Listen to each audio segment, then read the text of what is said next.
Welcome to this session. We are studying the subject power engineering and refrigeration.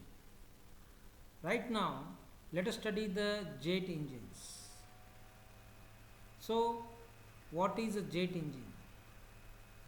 Jet engine is that engine which use the force of propulsion.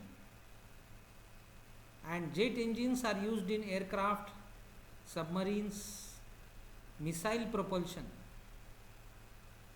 Jet engine is propelled by the reaction of the jet of gases which are discharged backward with high velocity. So the jet of gases are discharged backward with high velocity, and the reaction of this jet of gases which are discharged in the backward direction, so the reaction will be in the forward direction. So this reaction of the jet of gases in the forward direction is responsible for the propulsion of the vehicle in the forward direction with high velocity. Now since the jet of gases is moving in the backward direction, the jet engine, the vehicle is propelled in the forward direction. So the working principle of jet engines is based on the Newton's second and third law of motion. So what is the Newton's second law and third law of motion? According to Newton's second law of motion, force is equal to mass into acceleration. So again, that is equal to the rate of change of momentum. Rate of change of momentum. So the rate of change of momentum with respect to time in the direction of the applied force is directly proportional to the applied force. So whenever some force is applied in a particular direction, the momentum will be changed, and the rate of change of momentum with respect to time is directly proportional to the applied force, and it is having the direction of the applied force. So the rate of change of momentum means the rate of change of velocity also.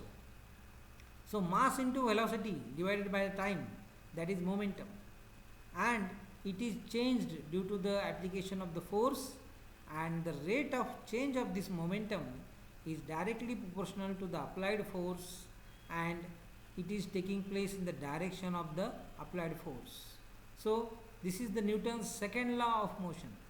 So this law is applicable to the propulsion of the jet engines, and moreover the Newton's third law of motion is also applicable to the propulsion of the jet engine, and the third law indicates that action is opposite to reaction, equal and opposite to reaction. So every action has an equal and opposite reaction, that is the Newton's third law of motion. So since the jet of gases is moving in the backward direction, so the equal and opposite force is generated, and due to this force which is equal and opposite, that means in the forward direction, the momentum is changed, and due to the change of the momentum will provide the increase in velocity to the vehicle, and thus the acceleration of vehicle will take place, and the vehicle will be propelled or accelerated in the forward direction. So in this way, the propulsion of the jet engine is based on the Newton's laws of motion, that is second law of motion and the third law of motion. Now let us study the classification of the jet propulsion engines. First of all, the jet propulsion engines are classified as naturally aspirated engines or breathing engines, and other type is the rocket engines. So naturally aspirated engines or breathing engines are those engines which will intake the air from the atmosphere for the purpose of combustion. So the oxygen which is present in the air, which is present in the environment or the atmosphere, that is utilized for the combustion. So the air from the environment or the atmosphere is being taken inside. So breathing of this air is done by these engines. So they are called as the naturally aspirated engines or the breathing engines. But the rocket engines are those engines which will not use the air from the atmosphere or the oxygen which is present in the air which is present in the atmosphere. But these rocket engines will use the stored fuel as well as stored propellant or stored oxygen. So this oxygen is either in the solid form or the liquid form. So the oxygen which is present in the solid or the liquid form, that is used by these rocket engines, and the oxygen which is present in the environment in the air is not used by the rocket engines, because the rocket engines are moving out of the space where there is no air available. So not only fuel but the propellant or the oxygen is also required to be carried by the vehicles, and then combustion is possible. So the naturally aspirated engines are also classified as turbojet engines, turboprop engines or propjet engines, and ramjet engines. So the naturally aspirated engines or breathing engines are classified into three types: turbojet engine, number 1; number 2, turboprop engine or propjet engine; number 3 is ramjet engine. Now the rocket engines are also classified as solid propellant rocket engines and liquid propellant rocket engines. So the solid propellant rocket engines are again of two types: restricted burning type solid propellant rocket engines and unrestricted burning type solid propellant rocket engines. Similarly, the liquid propellant rocket engines are also classified as pressure feed type liquid propellant rocket engines and pump feed type liquid propellant rocket engines. So this is the classification of the jet propulsion engines. Now let us study one of the jet propulsion engine, that is the turbojet engine. So turbojet engine is a type of jet engine, not a type of rocket engine. So turbojet engine is a naturally aspirated engine. So the air from the environment, from the atmosphere, is used for the combustion purpose. So let us study the construction and working of this turbojet engine. So this turbojet engine consists of the various components in sequence, as number 1 is the diffuser, then the compressor, which is followed by the combustion chamber, then the turbine and the jet exit nozzle. So all these different components are present in sequence along a straight line in the turbojet engine. So first of all, we have a diffuser. The function of the diffuser is to convert the ram air into high pressure of the air. So the ram compression is done in the diffuser, then the compressor is there, the further rise in the pressure is done in the compressor, then we have a combustion chamber in which the heat is supplied, the combustion of the fuel takes place, and the air is heated by the supply of heat by the addition of the fuel and the combustion of the fuel. Then we have a turbine. In the turbine, expansion takes place, and then we have finally the jet exit nozzle, right? So further expansion takes place in the jet exit nozzle, and at the end of the jet exit nozzle we get a jet of the exhaust gases which is coming out at very high speed, right? So let us study the function of these various components one by one. First of all, the diffuser. In the diffuser, the kinetic energy of the air is converted into pressure energy. Since the jet engine, the vehicle is moving in the forward direction, the air has relatively backward flow. Okay, so relative to this vehicle, air is flowing in the backward direction, in the opposite direction. So the air which is entering inside this particular vehicle, inside the diffuser, is having very high velocity, and thus it is having a high kinetic energy. So this kinetic energy of the air is converted into pressure energy, and this is nothing but this is called as the ram compression. So due to ram compression there is some increase in the pressure of the air, but the pressure of the air is further increased in the compressor, which is shown here. Generally the compressor which is used here is the axial flow type compressor. Now after compression of the air will enter inside the combustion chamber, and you know that in the combustion chamber the fuel is injected, fuel is burnt, fuel is ignited by using say some spark plug, and due to the combustion there is increase in the temperature, a lot of heat is added to the system, to the working substance, and thus this working substance, this air is having tremendous energy, heat energy as well as pressure energy at the end of the combustion chamber. So it is ready to expand in the turbine now. So this air having very large energy, that is heat energy as well as pressure energy, will enter in the turbine. So it will expand in the turbine. So due to expansion of this air having large energy, the turbine will rotate, and the expansion will take place, and the turbine can also provide the positive work. So after expansion in the turbine, this air will proceed further in the jet exit nozzle. So in the jet exit nozzle there is further increase in the kinetic energy. So in this nozzle the pressure energy is further converted into kinetic energy, and thus what is coming out through the nozzle is a jet of very high speed exhaust gases. So this jet of high speed exhaust gases is leaving this particular vehicle through the exit of the nozzle, and due to that the vehicle is propelled in the forward direction. So this is the backward force, and the vehicle will experience the equal and opposite force in the forward direction according to the Newton's third law of motion, and thus it will be propelled in the forward direction.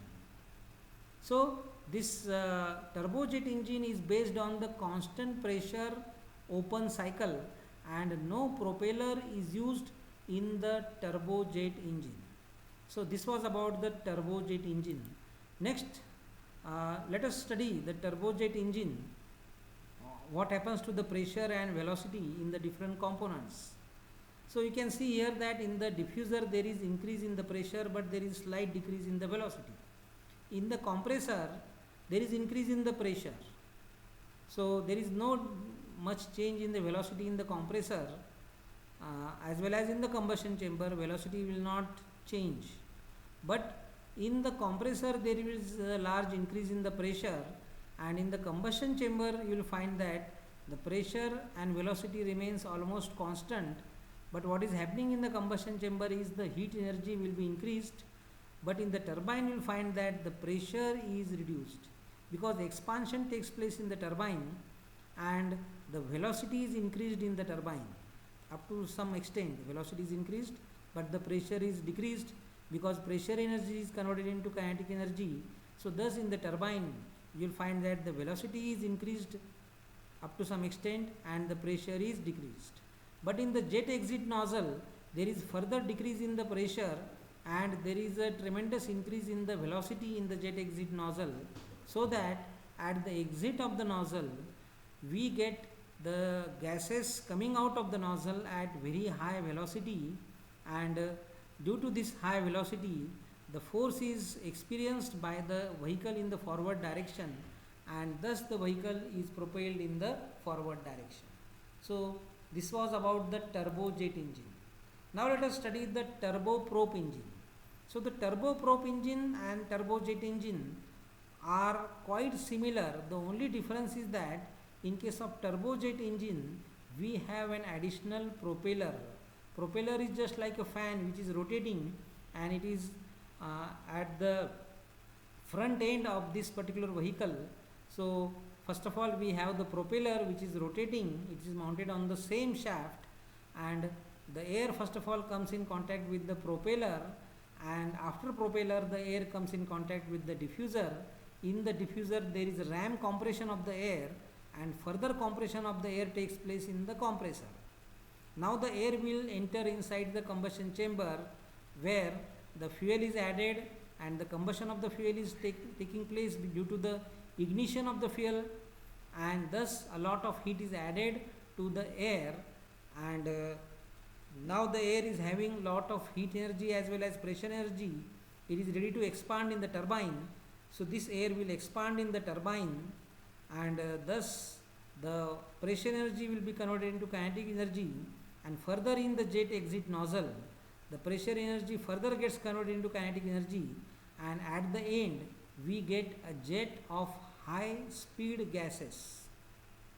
But in case of the turboprop engine, whatever power is developed by the turbine, most of this power is utilized for rotating the propeller, and a lot of thrust is provided by the propeller, but at the same time some thrust is also provided by the jet of gases which is coming out of the exit nozzle.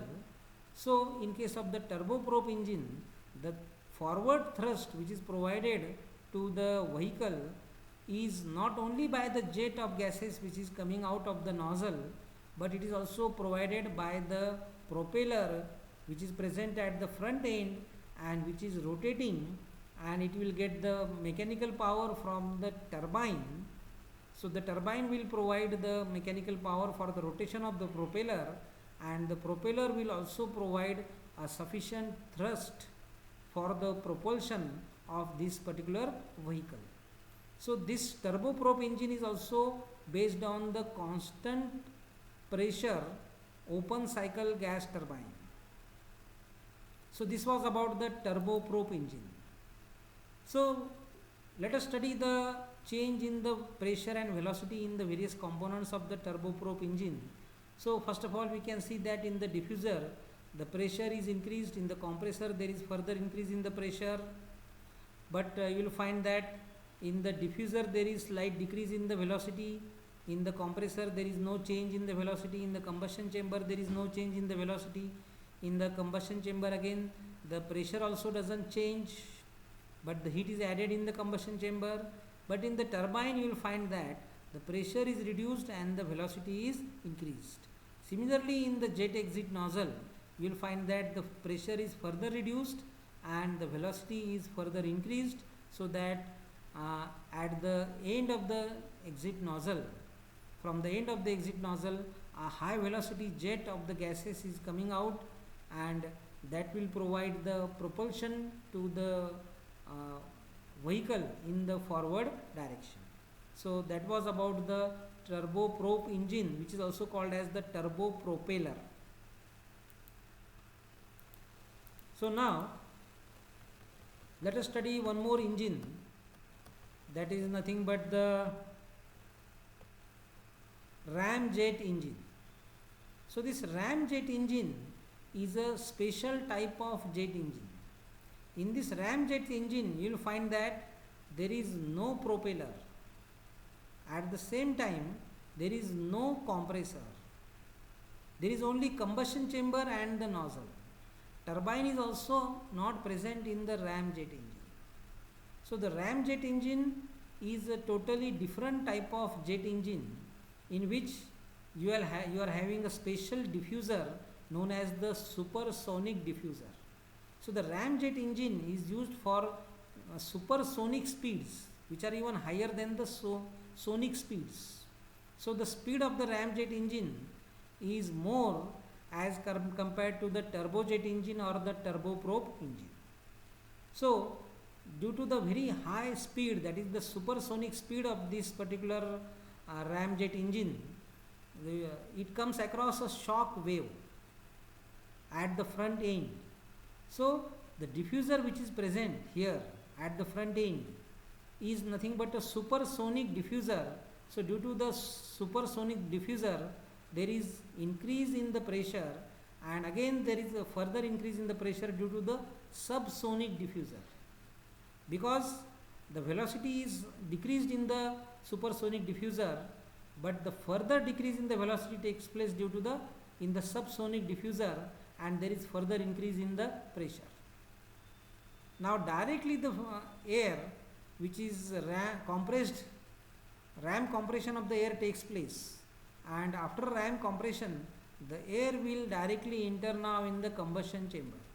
So in the combustion chamber, fuel is injected, fuel is ignited, combustion of the fuel takes place, and thus lot of heat is imparted to this air which is compressed. So ram compression of the air takes place, and after that the heat is added to this air in the combustion chamber, and now this air will expand in the nozzle, and in the nozzle the expansion takes place, and due to the expansion the pressure energy gets converted into kinetic energy, and at the end of the nozzle, coming out of the nozzle, is a jet of gases which is having again very high speed, and that will provide the propulsion to the ramjet vehicle in the forward direction. So this ramjet engine cannot be propelled on its own. It requires some other propeller. So that at the beginning it requires some speed to be attained, and for that it is using some other propeller. So by using some other propeller, first of all the ramjet engine is propelled, and then only ram compression will take place, because here no compressor is used. So this ramjet engine is totally depending on the ram compression, and therefore it requires some other propulsion machine for the initial propulsion, and then only the ramjet engine can be propelled further on its own. So that is the construction working and the working principle of the ramjet engine. So thank you, my dear friends.